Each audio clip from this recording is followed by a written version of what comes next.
যার কাছে পারমিশন নিছেন ভাই সে তো নাই। আপনি ছবি ডিলিট করার কথা বলেন আপনাকে, আপনি বলেন। আপনি ক্যামেরা রিসে করেন। সাংবাদিকরা আসবে কাজ করবে, এখানে তো অনুমতি লাগবে।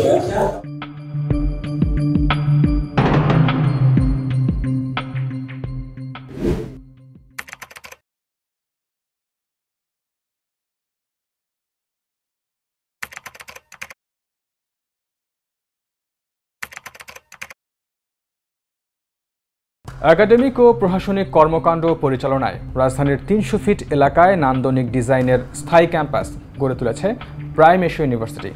সেখানে ভবন নির্মাণের জন্য প্রতি বর্গফুটে ব্যয় হচ্ছে প্রায় ৪,৩০০ টাকা। অথচ গুলশান বনানীর মতো অভিজাত এলাকায় ভবন নির্মাণেও এত টাকা লাগে না। তাহলে প্রাইম এশিয়া ইউনিভার্সিটির নির্মাণ কাজ কেন এত ব্যয়বহুল? এমন প্রশ্নের উত্তর খুঁজতে গিয়ে বেরিয়ে এসেছে মহা লুটপাটের ঘটনা।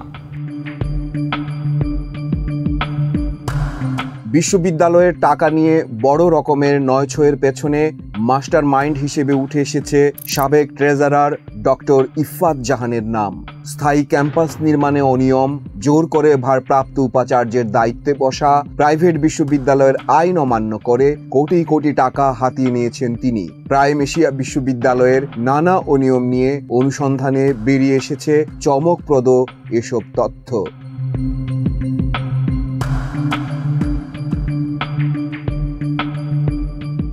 অনুসন্ধানের শুরুতে আমাদের গন্তব্য ৩০০ ফিটে অবস্থিত প্রাইম এশিয়া বিশ্ববিদ্যালয়ের স্থায়ী ক্যাম্পাস।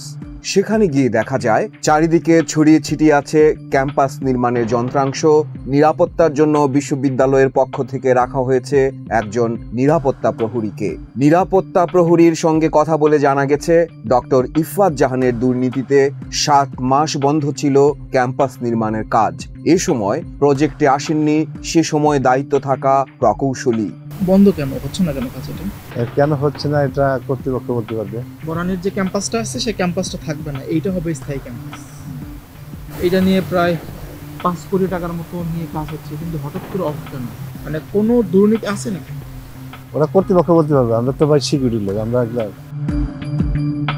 স্থায়ী ক্যাম্পাসে বাংলাদেশ প্রতিদিন টিম কাজ করতে গেলে নিরাপত্তা প্রহরীর কাছে ফোন আসে বিশ্ববিদ্যালয়ের সিকিউরিটি বিভাগ থেকে। জানিয়ে দেওয়া হয় ছবি তুলতে বা ভিডিও করতে পারবেন না কোনো সাংবাদিক, অনুমতি লাগবে সিকিউরিটি বিভাগের দায়িত্বে থাকা মুজাহিদের। এরপরই সেখানকার ভিডিও ধারণে বাধা দেন দায়িত্বে থাকা নিরাপত্তা প্রহরী। এখান থেকে আমরা যাব, যারা আছে এখন যে রেজিস্ট্রার স্যার আছে তো ওনার পারমিশন নিতে পারেন। প্রাইম এশিয়া বিশ্ববিদ্যালয়ের স্থায়ী ক্যাম্পাস নির্মাণে ঠিকাদারি প্রতিষ্ঠানের নাম বের করার চেষ্টা করি আমরা। আমাদের হাতে আসা গোপন নথিপত্র ঘেঁটে জানা যায় ইনফিকম SA কনস্ট্রাকশন বিডি লিমিটেড নামের একটি প্রতিষ্ঠানকে এ কাজ দেওয়া হয়। অভিযোগ রয়েছে বৈধ উপায় ব্যবহার না করে অবৈধ উপায়ে ঠিকাদারি প্রতিষ্ঠানকে কাজ দিয়েছেন ডক্টর ইফফাত জাহান। এসব অভিযোগের বিষয়ে সরাসরি কথা বলতে আমাদের গন্তব্য এবার বিশ্ববিদ্যালয়ের বনানী ক্যাম্পাস।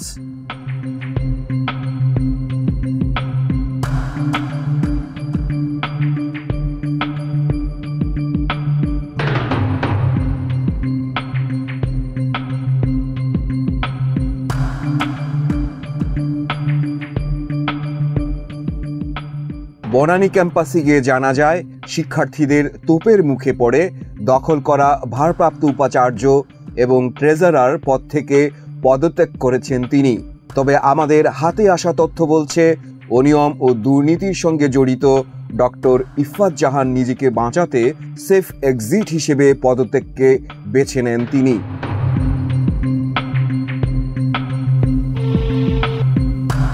আমরা মুঠোফোনে ডক্টর ইফফাত জাহানের সঙ্গে কথা বলার চেষ্টা করি। তার মোবাইল ফোনে ফোন দেওয়া হলে তিনি রিসিভ করেননি। এছাড়াও তার হোয়াটসঅ্যাপে মেসেজ পাঠানো হলেও কোনো উত্তর আসেনি। তথ্য বলছে ভারপ্রাপ্ত উপাচার্যের পদ থেকে পদত্যাগ করে আত্মগোপনে আছেন তিনি।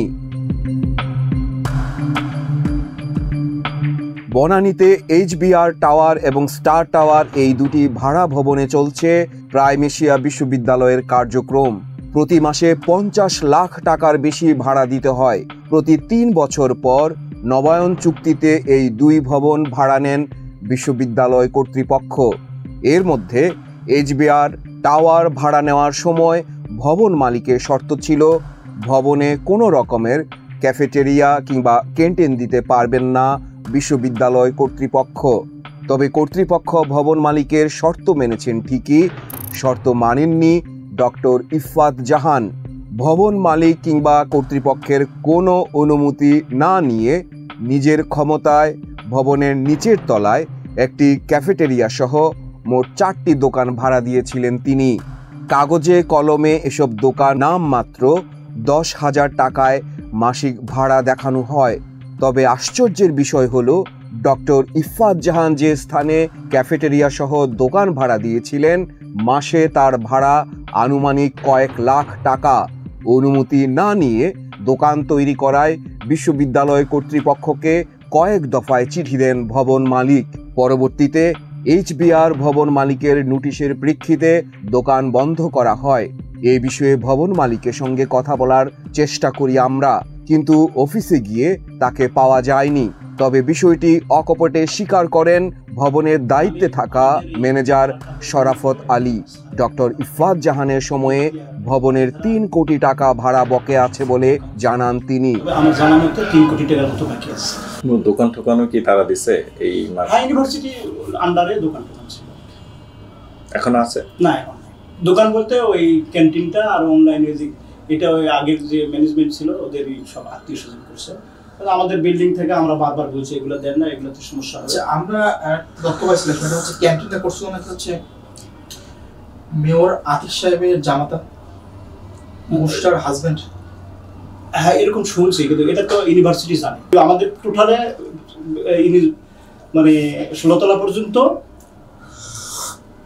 আমরা ইউনিভার্সিটিকে দিচ্ছি, এবং ইউনিভার্সিটি এখানে আদারওয়াইজ কোনো কাকু ভাড়া দিতে পারবে না, এটা ছিল আর কি। এগ্রিমেন্টটা আমাদের অফিসে আছে, কিন্তু তারা এই মাঝখানে কিছুদিন ক্যান্টিন চালাইছে আর কি। তথ্য বলছে ডক্টর ইফফাত জাহান ভারপ্রাপ্ত উপাচার্য থাকাকালে সিকিউরিটি বিভাগের দায়িত্বে থাকা মুজাহিদের নেতৃত্বে একটি সিন্ডিকেট গড়ে তোলেন। এই সিন্ডিকেটের সেকেন্ড অফ কমান্ড হিসেবে মুজাহিদকে বেছে নিয়েছিলেন তিনি। বোর্ড অফ ট্রাস্টি চেয়ারম্যান সহ সদস্যরা যেন ক্যাম্পাসে প্রবেশ করতে না পারেন সে দায়িত্ব ছিল মুজাহিদের। এ বিষয়ে মুজাহিদের সঙ্গে কথা বলতে গেলে বাধা দেন সিকিউরিটির দায়িত্বে থাকা এক সদস্য। প্রশ্নের উত্তর না দিয়েই চলে যান মুজাহিদ। স্থায়ী ক্যাম্পাস নির্মাণে ব্যাপক অনিয়ম হয়েছে এমন অভিযোগের প্রেক্ষিতে একটি অডিট করেন বিশ্ববিদ্যালয় কর্তৃপক্ষ। অডিটের প্রতিবেদনে উঠে এসেছে অনিয়মের নানা পন্থা। যে প্রতিবেদন এসেছে আমাদের হাতে, প্রতিবেদনের তথ্য বলছে 300 ফিটে বিশ্ববিদ্যালয়ের নিজস্ব জমিতে স্থায়ী ক্যাম্পাস নির্মাণ করার ক্ষেত্রে ইনফিকম এসএ কনস্ট্রাকশন বিডি লিমিটেডকে বিনা টেন্ডারে 8 কোটি 68 লাখ টাকার কাজ নিয়ে দেন ডক্টর ইফফাত জাহান। এই কাজে বিশ্ববিদ্যালয়ের বোর্ড অফ ট্রাস্টির অনুমোদনের প্রয়োজন পড়লেও তিনি তা নেননি। প্রতি বর্গ ফিট ক্যাম্পাস নির্মাণ বাবদ খরচ ধরা হয়েছে 4,300 টাকা। ঠিকাদারি প্রতিষ্ঠানকে এ পর্যন্ত 2 কোটি 65 লাখ টাকা চেকের মাধ্যমে প্রদান করা হয়েছে। অথচ ক্যাম্পাস নির্মাণের কাজে অগ্রগতি মাত্র 38.92%।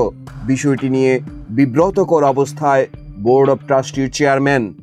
এখানে যে স্ক্যামগুলি হয়েছে এগুলির দায়িত্ব হলো সমস্ত ফাইন্যান্সিয়াল দায়িত্ব হলো ট্রেজারারের। এটা রাষ্ট্রপতি নিয়োগকৃত এবং একটা গাইডলাইনে আছে ট্রেজারের নির্দেশ ছাড়া, ট্রেজারের সিগনেচার ছাড়া এক কাপ চা খাওয়ার সুযোগ কারও নেই।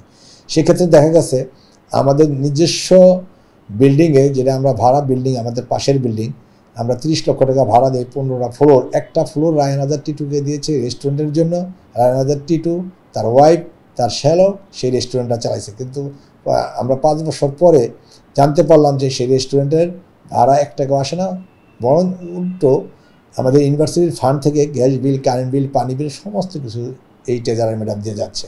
এবং সেখানে ইনভেন্টরি করে দেখা গেছে সেটা একটা রেস্টুরেন্টটা 4টা রেস্টুরেন্ট টিটু চালাচ্ছে, টিটুর শ্যালক চালাচ্ছে। এবং সেই 4টা রেস্টুরেন্টের মধ্যে 3টা রেস্টুরেন্ট তারা নিজেরা চালায়, একটা রেস্টুরেন্ট সাবলেট ভাড়া দিয়া সেই ভাড়াটা তারা নিয়ে যাচ্ছে। এরকম অনিয়মের সাথে তিনি যুক্ত ছিলেন এবং সেটা internal audit, external audit, special audit সব অডিটেই সেটা প্রতিফলিত হয়েছে।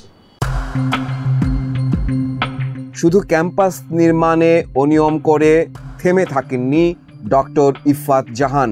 গাড়ি ক্রয়, গাড়ির জ্বালানি ও মেইনটেনেন্স থেকে শুরু করে আসবাবপত্র ক্রয়, বিভিন্ন ডিপার্টমেন্টের কেমিক্যাল সহ বিশ্ববিদ্যালয়ে যাবতীয় সকল প্রকারের ক্রয়, মেরামত, security guard service, clinic service, সরকারের ট্যাক্স ও ভ্যাট ফাঁকি সহ নানা অনিয়মের বেড়াজালে নিজেকে মাকড়সার জালের মতো বিস্তৃত করেছেন তিনি।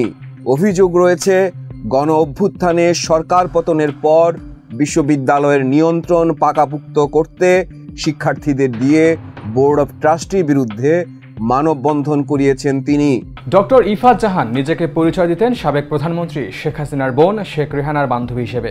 নিয়মিত অফিসে করতেন না, অধিকাংশ সময় ব্যয় করতেন আওয়ামী লীগের শীর্ষ নেতাদের পেছনে। তার এ ধরনের অনিয়ম খতিয়ে দেখার জন্য বিশ্ববিদ্যালয়ের অভ্যন্তরীণ বিভাগ তার কর্মকালীন 2 মাসের একটি নিরীক্ষা প্রতিবেদন তৈরি করেন, যে প্রতিবেদনে তার অননুমোদিত ছুটি এবং বিলম্বে অফিস করার বিষয়টি উঠে এসেছে।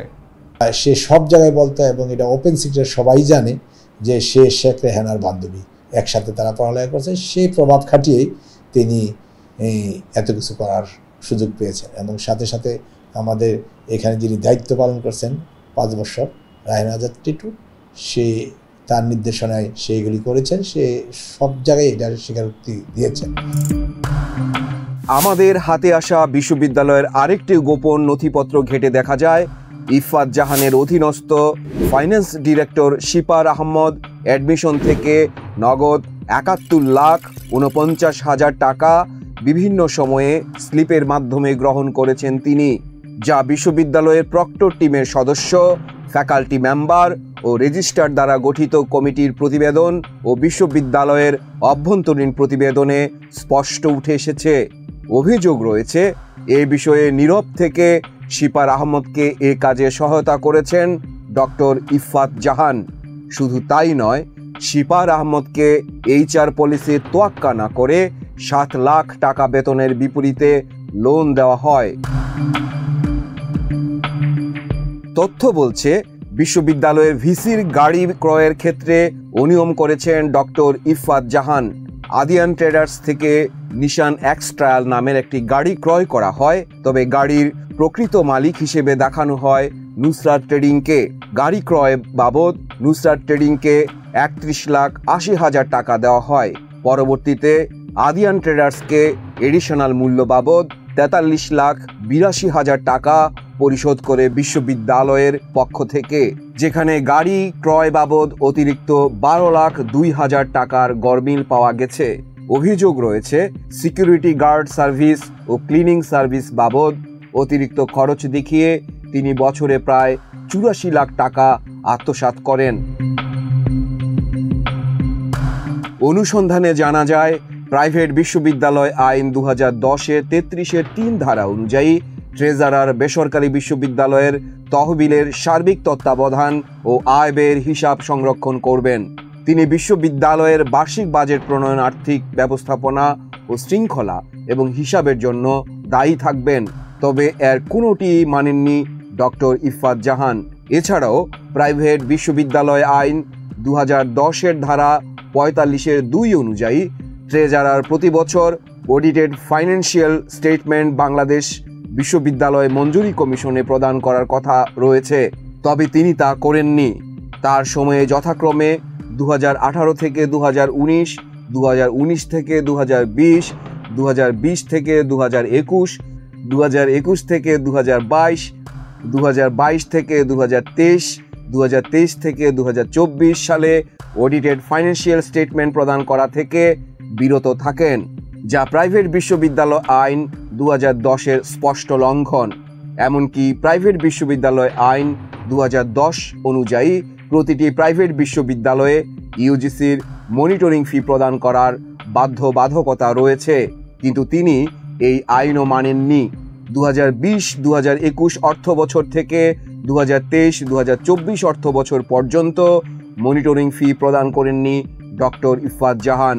অভিযোগ রয়েছে এসব মনিটরিং ফি তিনি জালিয়াতির মাধ্যমে আত্মসাৎ করেছেন।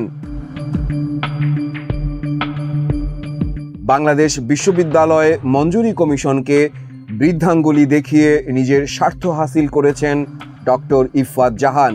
দায়িত্বে অবহেলা আর উদাসীনতার মার পেঁচে অপরাধ করেও জবাবদিহিতার কাঠগড়ায় দাঁড়াতে হয়নি তাকে। নীরব থেকেছেন ইউজিসি, একের পর এক অনিয়মের সঙ্গে নিজেকে জড়িয়েছেন ডক্টর ইফফাত জাহান।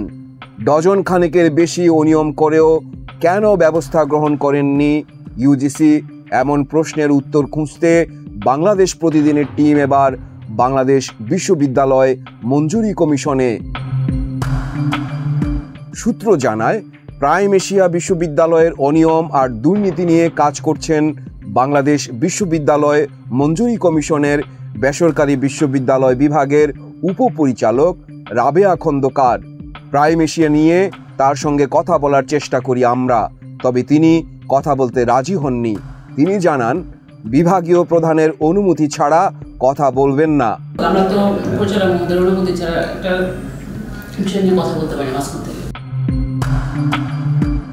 রাবেয়া খন্দকারের তথ্য মতে এবার আমরা কথা বলার চেষ্টা করি বেসরকারি বিশ্ববিদ্যালয় বিভাগের পরিচালক ডক্টর মোহাম্মদ সুলতান মাহমুদ ভূঁইয়ার সঙ্গে, তবে তিনিও এই বিষয়ে কথা বলতে অপারগতা প্রকাশ করলেন।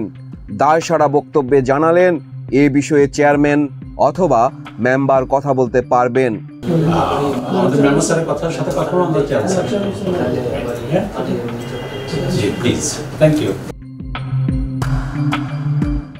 প্রাইম এশিয়া সম্পর্কে কথা বলতে এবার আমরা চেয়ারম্যানের দপ্তরে যাই, তবে চেয়ারম্যান মিটিংয়ে ব্যস্ত আছেন বলে জানালেন তার সহকারী। যোগাযোগ করতে বললেন ইউজিসির member professor doctor Mohammad Anwar হোসেনের সঙ্গে।